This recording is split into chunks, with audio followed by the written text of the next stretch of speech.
Hey everybody, Will here, and it's been a while since I posted a video. If you want to see my other videos, make sure you check out my other channel, DIY with Chaska. That really involves a lot more fun Husky and build videos. But today, we're going to be looking at the ed tech perspective of the Lenovo 300e. Now before we begin, I want to make it very clear that I am not paid by Lenovo for this review. I'm not affiliated with them. The only thing that I've done with Lenovo is I've purchased 50 of these Chromebooks, and that was actually from a third-party seller. Now the Lenovo 300e is a Chromebook or a Windows tablet, depending on the model you get. For education, Chromebook is going to be the way to go. That's just really how everything is, and everything's managed through that Google Apps for Education.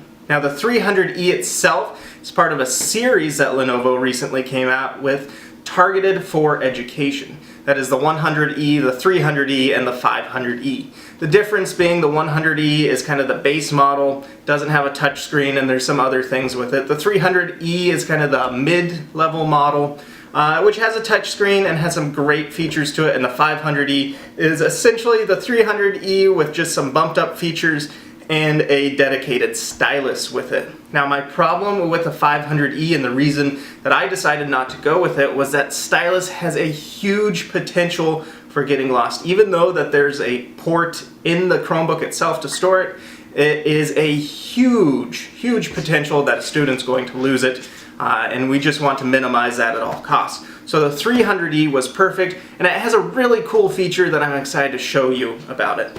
Before we get to the Chromebook itself, like the Chrome OS itself, a little bit about the 300e. It is apparently military grade tested, which means that it is drop proof up to, Lenovo says, 29.5 inches.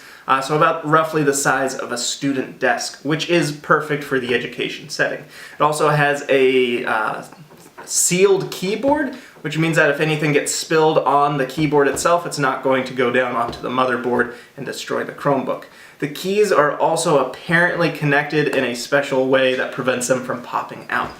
Now I've given reviews on the Lenovo N22 and the N23, and they were okay for the most part, but after time there were some huge issues, especially with the N22s. First off, the N22s really felt like a cheap plastic material, and the N23 had corrected that a little bit. But for both of those models, they had issues with keys popping off, keyboards dying, trackpads dying, screens dying, just all sorts of huge issues. The biggest one being, though, Wi-Fi connection. The cards would go out on them, or they wouldn't be able to hold a Wi-Fi connection for more than a day, which was really annoying to work with.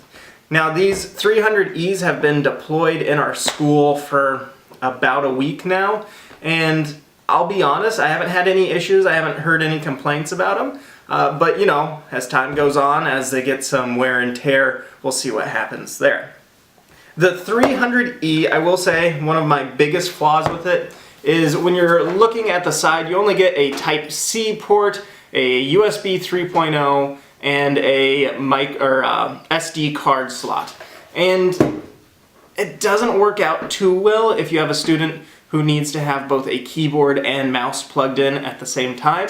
Again, you can purchase a USB Type-C adapter for that, but that's a pain in the butt. There is also an HDMI port on here, so it can display. And again, you can use a USB Type-C to also have that go to VGA, or you can have an HDMI to VGA adapter. The other side of the Chromebook does have volume buttons, and also the power button is located on the side of it. Now, the power button you do have to hold down, but you can accidentally knock it every now and then, or if something gets pressed against it and you don't realize, there is the potential that the Chromebook will shut off. Now the way Lenovo overcame that, which I think is fantastic, is once that power button has been held, we'll actually pull up a screen that asks you if you want to power off or restart. I haven't tried a force quit on these or a force shutdown on these, so I don't know if that's going to be an issue yet. Now the 300e itself is a completely reversible Chromebook, which is great. These are apparently reinforced, the hinges are, which means that they shouldn't die expectedly or break. And there is a little bit of resistance, which I think is nice. It makes it feel like it's tightened down, it's a little bit better, whereas other models I've used, not of Lenovo, but other Chromebook models and other Windows tablet models I've used, those feel really delicate and like they're going to snap at a moment's notice. So I think that is an important thing to note on these. Just in general about this, it is a touchscreen with anti-glare, so these can be taken outside, and they have a really bright display. The display is only 11.6 inches, so you're not getting a lot of screen real estate, and you can see that with these bezels right here. So it's very large, but when you're in tablet mode, I've actually found it's very comfortable having this huge space here to put your thumb. It just makes it feel a little more secure and you're not touching the screen as much as well. Let me log into this Chromebook so we can talk about a few features of the Chromebook itself. Now, the Lenovo 300e does have the option to use Google Play Store apps or Android apps. So being able to attach Android apps to this really opens it up. I think it makes it a strong competitor to the iPad itself. Now, as we know, the iPads, they're useful in education, but they're a pain to manage.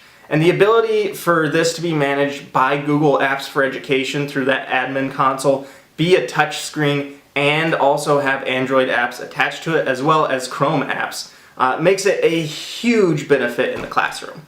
Just talking with some teachers that have used these already, that they have them with their students, they absolutely love it. As one teacher told me, this is an absolute game changer for everything he's planning for his class. And I think that really speaks a lot because he's been playing with it. He's a real good techie guy, so he understands everything with that. So the battery on this thing is fantastic, and I forgot to charge mine a couple days ago, but it is a 10-hour battery, so you're not going to have students having their Chromebook batteries die randomly throughout the day, as long as they charge it at night. For this, it's been getting a lot of heavy use for me, and I go about 2-3 days off of a charge, which is great. I mean, being able to just throw this in a bag and not worry about it, that's huge, and I know that's going to be huge for students.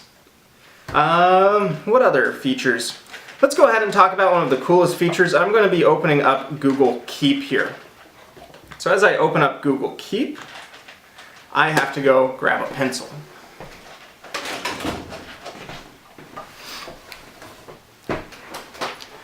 Now, I'm forgetting the exact feature, what Lenovo calls it. I think it's any stylus.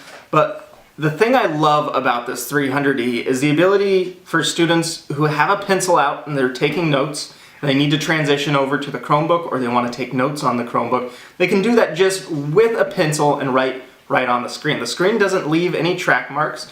I've tested it with a pen, and the pen ink does come off, but you do get ink lines on there. So I encourage not to use pens.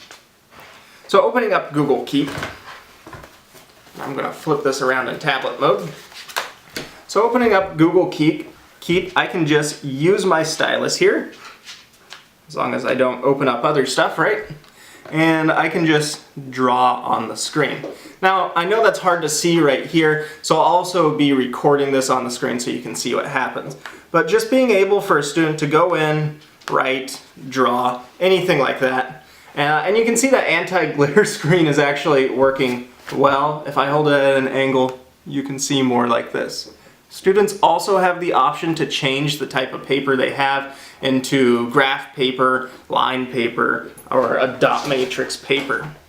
That's one of the biggest features, and I think that's the one that gets the students the most. And it really makes the teachers excited to use these as well. In terms of apps, I've been using this guy for about a week now, and it's replaced my iPad as well as replaced my laptop as my go-to. I have to go between several campuses, and the ability for me to put on Microsoft apps that have been released for the Google Play Store for Android is huge. So I now have the ability to do my remote desktop connection through this, not be paying any special fees as well. I do highly encourage this laptop. I'm excited to see, or this Chromebook I should say, and I'm really interested to see how these are going to hold up over the next year. If you enjoyed this video, please make sure to leave a like, subscribe to this channel, and check out my other channel, DIY with Chaska, for a little bit more enjoyable, fun content. Hopefully you found this ed tech review helpful, and as always, thanks for watching.